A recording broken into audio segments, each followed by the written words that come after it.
የሚኬል አርቴታ መድፈኛ ሰራዊት የአውሮፓው ንጉስ ከዙፋኑ አውርዶ ከመሬት ደበላለቀው ከዚያ ጣፋጭ ድል ከዚያ ታሪካዊ ጨዋታ መልስ ወደ ለንደን ይስብስብ ተመልሷል መላው ስፔንና መዲናዋ ማድሪድ ግን በዚህ ተግባር ተናውጠው ቆይተዋል ሪያል ማድሪድ ከዚህ ከባድ ሽንፈት በኋላ ከጣሊያናዊው ዝምተኛ አለቃ ከዶን ካርሎ አንቸሎቲ ጋር ለመለያየት የቆረጠ ይመስላል ይህ የአርሰናል የ5-1 ሽንፈት የፈጠረው ንዝረት ከማድሪድ ተሻግሮ መላው ዓለምን አናውጧል ከቲየሪ ኦንሪ እስከ ቲዮ ዋልኮት ከኢያን ራይት እስከ ጋብሪኤል ማጋሌሽ ሁሉም በታላቅ ደስታና ጮቤ ውስጥ ሆነው ድላቸውን ሲያጣጥሙ ታይተዋል ከሪያል ማድሪድ በኩልም ቢሆን ውጤቱን እንቀለብሳለን ሲሉ የነበሩት የሽሮ ድንፋታቸውን ሲያስተጋቡ የነበሩት የቀድሞ ጋላክቲኮች ስለ ከባዱ ሽንፈት አስገራሚ አስተያየታቸውን ሰጥተዋል ሁሉንም ቀንጨብጨብ አድርገን ለመመልከት እንሞክራለን አድማጮች ሸጋ ስፖርትን ሰብስክራይብ በማድረግ መረጃዎቻችንን እንድትከታተሉ እንጋብዛለን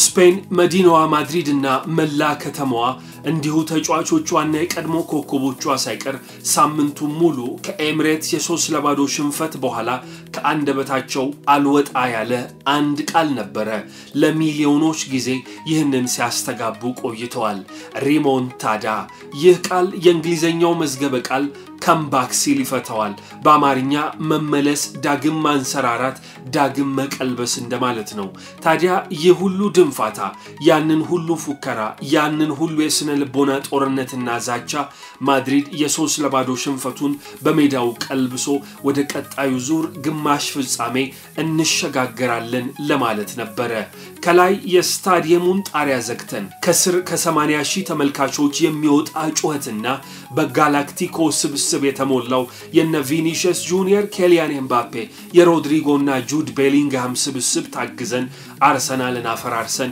እንገነድሰዋለን ሲሉ ማድሪዲስታዎች ሙሉ ሳምንቱን ሲዝቱ ቆይተው ነበር ግን መጨረሻቸው ታላቅ ውርደትና ታላቅ ሀፍረት ሆነ በኤምሬትስ የተጀመረው የ3-0 ሽንፈት በደጃቸው በሜዳቸው በራሳቸው ቀጠና 2-1 ተረቱ የሽሮ ድንፋታቸው እዚህ ጋር ተቋጨ ማድሪድ ፎጣ ጥሎ በአርሰናል በድምር ውጤት 5-1 ተሸነፈ ይህ ሽንፈት ሎስ ብላንኮቹን እጅግ ያስቆጣ ነበር ወዳጃቸው የሆነው ጋዜጣ ማርካ ተዘባብቶባቸዋል ደጋፊዎቹ ጨዋታ ሳያልቅ ሜዳ ለቀው ወጥተዋል ከካርታ እንደተሰራ ቤት ልክ እንደ ሃውስ ኦፍ ካርድስ ሲሉት የሚፈራርሰው የማድሪድ ግርግዳን የተመለከቱት የክለቡ ፕሬዝዳንት ፍሎረንቲኖ ፔሬዝ የካርሎ አንቸሎቲን አንገት ከካራ ጋር አምጡልኝ ለዚህ ሽንፈት እሱን ሰዋዋለው ያሉ ይመስላሉ ከወደ ስፔን ዛሬ ከከሰዓት በኋላ ሰበር ዜና ተሰምቷል ካርሎ አንቸሎቲ በማድሪድ ቤት ከዚህ በኋላ ቆይታቸው ከ10 ቀን የበለጠ አይሆንም ሲባል ተዘግቧል የኮፓ ዴል ሬይ ፍጻሜ የፊታችን ኤፕሪል 26 በእኛው አቆጣጠር ሚያዝያ 18 ከባርሰሎና ጋር በኤል ክላሲኮ ይፋጠጣሉ ከዚያ ጨዋታ በኋላ ደግሞ ካርሎ አንቸሎቲ ስንብታቸው ይፋ ይሆናል በሊጉ ከባርሰሎና በ4 ነጥብ ዝቅ ብለው ሁለተኛ ደረጃ ላይ የተቀመጡት ማድሪዶች የሀገር ቤት ሁለትዮሽ ዋንጫዎችን የማሳካት አሁንም ቢሆን እድሉ በእጃቸው ይገኛል የቻምፒየንስ ሊግ ስንብቱ ግን እጅግ አስቆጥቷቸዋል ዶን ካርሎ ስንብታቸው የሚቀር አይመስልም የ65 ዓመቱ ጣሊያናዊ ከ5-1 የድምር ውጤት ሽንፈቱ በኋላ በሰጡት አስተያየት ይህ የመጨረሻ የሪያል ማድሪድ የቻምፒየንስ ሊግ ጨዋታዬ እንደማይሆን ተስፋ አደርጋለሁ ሲሉ ነበር ነገር ግን እውነታው የሪያል ማድሪድ የቻምፒየንስ ሊግ የመጨረሻ ጨዋታቸው በአርሰናል የተሸነፉበት ይሆናል በሴቪል ከተማ የፊታችን ኤፕሪል 26 ሚያዝያ 18 የኮፓ ዴል ሬይ ፍጻሜ ይደረጋል ከዚያ በኋላ ዶን ካርሎ ስንብታቸው እውን ይሆናል ሲል ስካይ ስፖርትን ጨምሮ ሌሎች ትልልቅ መገናኛ ብዙሃን በሰበር አስነብበዋል 2021 ለሁለተኛ ጊዜ ወደ ሪያል ማድሪድ ከተመለሱ በኋላ 2 የቻምፒየንስ ሊግ 2 የላሊጋን ዋንጫ ጨምሮ 11 ዋንጫዎችን በሪያል ማድሪድ ቤት ያሳኩት ካርሊቶ የላሊጋ የውድድር ዓመቱ ግንቦት ወር ላይ ሳይጠናቀቅ የብራዚል ብሔራዊ ቡድንን የመረከብ ዕድል እንዳላቸው ገና ካሁኑ እየተዘገበ ነው ሰውየው በቻምፒየንስ ሊግ ነግሰንበታል በሚሉት መድረክ 15 በ5 ጊዜ ከሌላው ክለብ በበለጠ ለሳሙት ዋንጫ በዚህ ውድድር ዓመት ያስመለከቱት ብቃት ለስንብታቸው ምክንያት ይሆናል። ከኮፓ ዴል ሬይ ፍጻሜ በኋላ ዶን ካርሎ ከሪያል ማድሪድ ቤት ይወጣሉ። የማድሪድን ጉዳይ እዚህ ጋር ገተን ወደ አርሰናል ደግሞ ስንሸጋገር ከዚያ ጣፋጭ ድል በኋላ በጣም በርካቶች አስገራሚ የሚባል አስተያየቶቻቸውን ሲያጋሩ ቆይተዋል። ከቀድሞ መድፈኛ ከቲየሪ ኦንሪ እንጀምራለን። ቲየሪ ዳንኤል ኦንሪ ሪያል ማድሪድን አርሰናል በሳንቲያጎ ቤርናቤዩ በሄነሪ ብቸኛ ጎል ሲያሸንፍ የፈረንሳዊ አጥቂ ስፍራ ተጫዋች በሳንቲያጎ ቤርናቤዩ የነበረውን ደጋፊ የእጁን ጣት ወደ አፉ ልኮ ዝም በሉ አፋችሁን ዝጉ ያለ ደስታውን ሲገልጽ ነበር። ትላንትናም በተመሳሳይ መንገድ ቡካዮ ሳካ በሪያል ማድሪድ ላይ የመጀመሪያውን ጎል ካስቆጠረ በኋላ የሳንቲያጎ ቤርናቤዩ ደጋፊዎችን ጸጥ ረጭ አስባለ። ጩኸታችሁን ቀንሱ፣ ድምጻችሁን አጥፉ ሲል አስባላቸው። በሲቢኤስ ስፖርት ተንታኝ ሆኖ የሚሰራው ቲየሪ ኦንሪ ከትላንትናው ጀግና ከቡካዮ ሳካ ጋር ተገናኘ፣ አድናቆቱንም ገለጸለት። ፍጹም ቅጣት ምትመሳት በእግር ኳስ ጨዋታ ያለና ሊፈጠር የሚችል ነው። ይህ ምንም ማለት አይደለም። በአጠቃላይ ግን በጨዋታው ባደረከው ነገር እጅግ ኮርቼ ባለው ሲል ለቡካዮ ሳካ አድናቆቱን ላከለት። በተለይ ደግሞ ከጨዋታው ውጪ የነበረ እንቅስቃሴ ቡድኑን በመከላከል ለማገዝ ያለመታከት ስትሮጥ ስለነበረ እጅግ አድንቄ ያለው ሲል ለቡካዮ ሳካ ቲየሪ ኦንሪ አስተያየቱን ላከለት። የተከበራችሁ የሸጋ ስፖርት ተከታታዮች እነዚህን ጉዳዮች ላይክ፣ ሼር እና ሰብስክራይብ በማድረግ እንድትከታተሉ በአክብሮት እንጋብዛችኋለን። ቡካዮ ሳካ ከሲቢኤስ ስፖርት ጋዜጠኞች ስለ ደስታ አገላለጹ ተጠየቀ። የቲየሪ ኦንሪን የሳንቲያጎ ቤርናቤዩ ክስተት ለመድገም አስበነው ወይ ተባለ። እውነቱን ለመናገር ይህንን አላሰብኩም ነበር ሲል ቡካዮ ሳካ ገለጸ። ነገር ግን በዚህ ሜዳ ተመሳሳይ አይነት የደስታ አገላለጽ ከሌጀንድ ተጫዋች ጋር በማድረጉ እጅግ ደስ እንደሚሰኝም ተናገረ። ቡካዮ ሳካ በሜዳችንም ሆነ ከሜዳችን ውጪ በአውሮፓ ውስጥ ምርጥ ቡድን መሆናችንን አሳይተናል። ቻምፒየንስ ሊግ ዋንጫን ማሸነፍ እንደምንችል ማመን ፈልጋለሁ። ዋንጫውንም እናሸንፋለን ብዬ አምናለሁ አለ።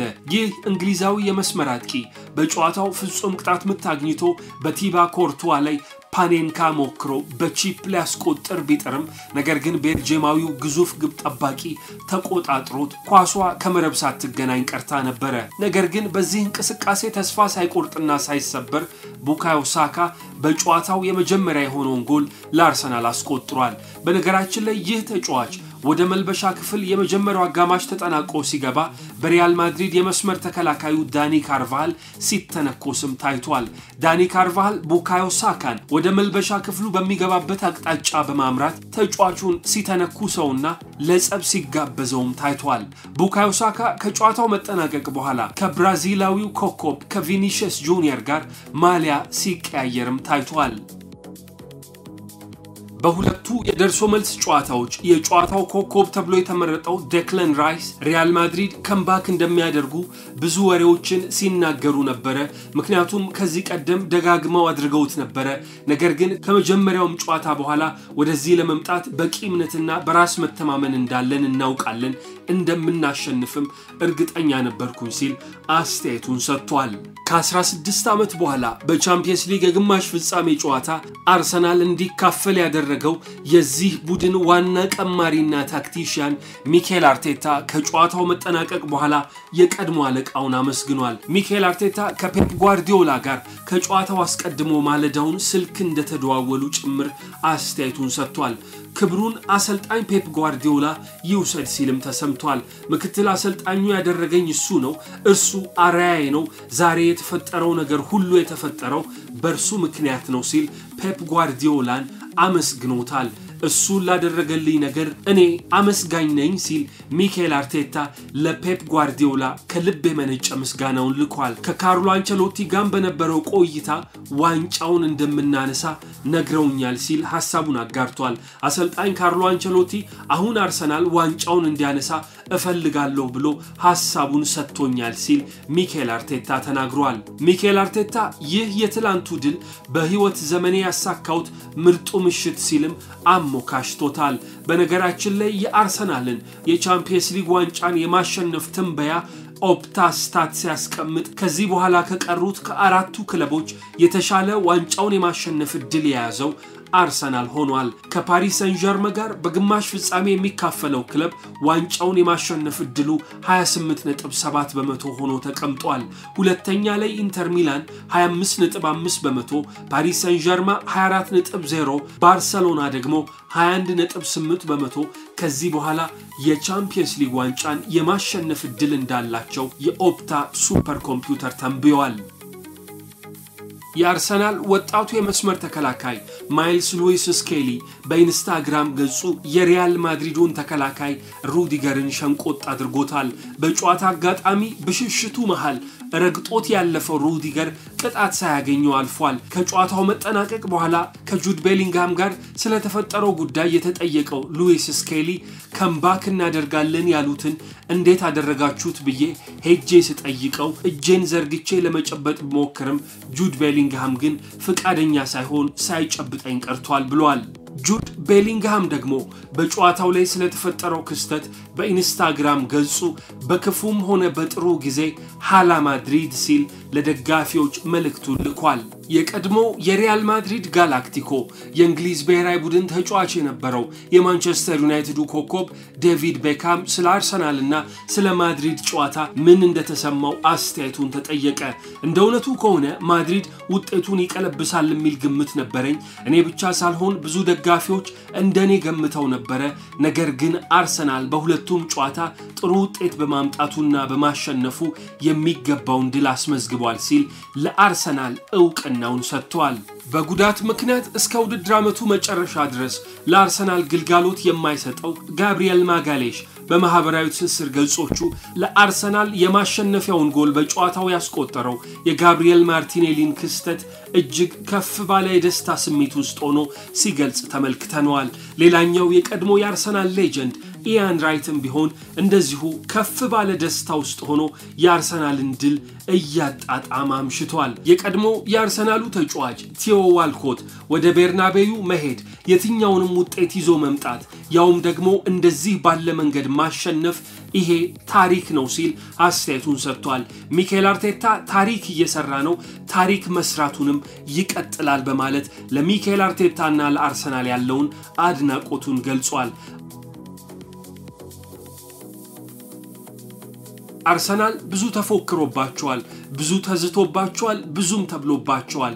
ነገር ግን በትላንትናው ጨዋታ ብቻ ሳይሆን በመጀመሪያው ዙሩ መርሃ ግብር ቢሆን ይህንን ጨዋታ የማሸነፍ ተገቢነት ያለው ቡድን እነርሱ እንደሆነ አስመስክረው ወጥተዋል። ሪያል ማድሪድን ፎጣ አስጥለው በበቃኝ አሸንፈዋል። አርሰናል በቀጣይ በግማሽ ፍጻሜ ጨዋታ ከፓሪስ ሰን ዠርመን ጋር ይገናኛል። ፍላጎታቸው እስከ ፍጻሜ መሄድና እስካሁን ድረስ ያላሳኩትን የቻምፒየንስ ሊግ ዋንጫን መሳም ነው። ዘንድሮ ይህንን ያደርጉት ይሆን? አብረን እናያለን።